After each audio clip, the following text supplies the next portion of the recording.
And we are so proud to be joined this morning by Lee Brice. Lee, thanks for joining us, and congratulations on the success of Love Like Crazy. Has it sunk into you yet that song has set a Billboard record? It's really a crazy thing that happened. The biggest thing is when a song is played that many times, it just really changes your life. Puts you on another level of kind of where you're trying to get to, as an artist. And then the reaction was really the cool part. People started calling in, so that was the cool part. Well, it's the way the song is written. I think the lyrics, must speak to a lot of people. Do a lot of people mention that at your shows as well? Oh yeah. In fact, most shows I have at least one elderly couple sit through my big rockin' show just to come up to me after the show and tell me that Love Like Crazy is their favorite song. That's cute. That's so cute. So, with Love Like Crazy, writing the song, what was your inspiration for writing that song? Well, you know what? Love Like Crazy and one other song on the record are two of the only songs I didn't write on the album. But it's like... But it was like I did write it, because whenever I heard the song, it reminded me of home, and reminded me of my grandparents, and reminded me of what I felt like when I was 17. And on top of the fact that it just sounded like a hit to me, I also felt connected to it. So I was able to. That's how I'm able to sing it every night with passion, is because it is a song like I would have written, Well, this isn't your first time, with this sort of success as well. Obviously, you've had some big hits with songwriting and some records as well with, Billboard as well with the song More Than a Memory. How did that all come about with Garth ending up cutting that single? It was like getting struck by lightning about 10 times. It was like, except a positive thing. We sat down one day and I have been writing songs about the same girl forever, and one day I just was in that mood to write another song, and we wrote this song and thought it was pretty special. The next day I went and did just a piano, like a piano vocal of it, and there's nothing but a piano and an acoustic and a vocal, and just to get a work tape of it done. And then about a week later, my publisher called and said that Garth was messing around listening to some CDs, and he heard it and loved it, and loved it, and he called immediately and said, "Hey man, I want to cut this." And I was like, "You kidding me? Garth Brooks is one of my heroes." So that was a huge deal for me. Now, you also wrote Tim McGraw's song "Still." How does it feel to hear your songs sung by other, major artists like Garth Brooks and Tim McGraw? Well, it's really an honor. I grew up listening to all of them, and now when I pass them in a hallway, at the CMA Awards or whatever, they're reaching over to shake my hand, and it's like that's the coolest feeling in the world, to feel like you're accepted, and I worked hard enough to where I've got to a point to where people kind of respect you and like you, and that's a cool thing from coming from people who you listen to your whole life, Well, clearly songwriting is very important to you, and we've talked to a few different artists that write their own material or co-write material as well. Do you find a shift in that in Nashville? That I know the songwriting's, the big thing about that is still there, but do you find that it's sort of shifting to where more people are writing and performing?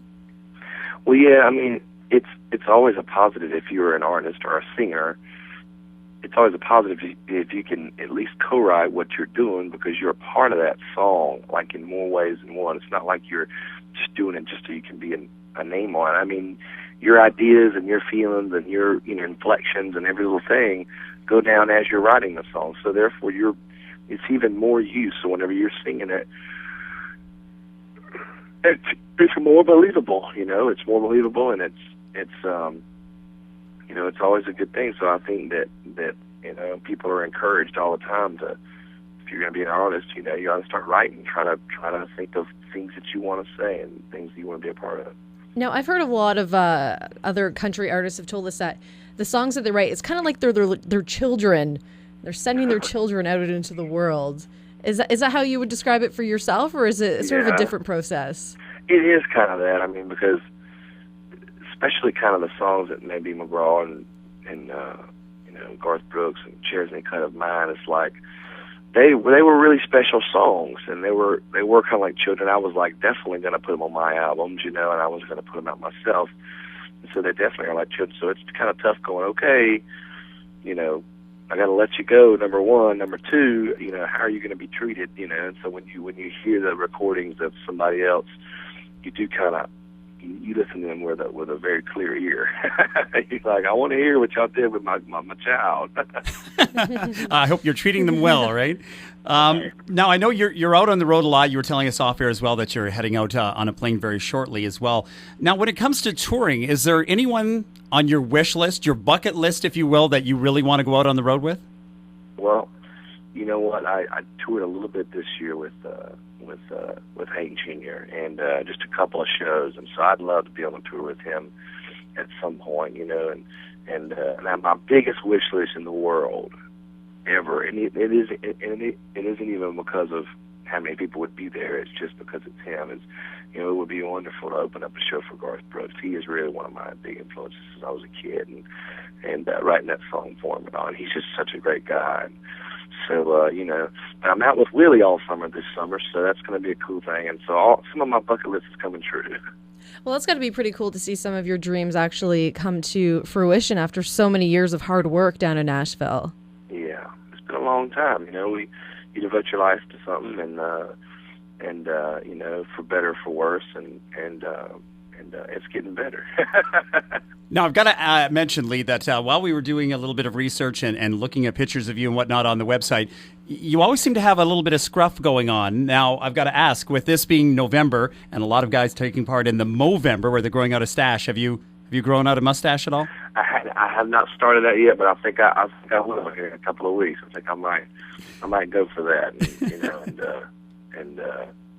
but I'm just I'm such a fearful person about getting all my hair off my face. I was going to say, well, you would blend right in with all the guys here at the station. Dave's got a Fu Manchu going on. A couple of the other guys have some interesting facial hair going on.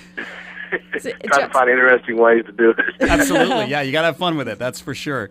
Well, we'd like to thank you for taking some time out of your day to join us today, Lee, and really love the music. Love the new single, Beautiful Every Time, as well. That one, obviously, one of your children. So feeling pretty good about that, I would think, too. We are, and it's rocking out the gate, and so we're really excited about it. And I co-wrote that with a couple of my friends, so we're excited. Hey, y'all, this is Lee Brice, and this is my brand new song, Beautiful Every Time.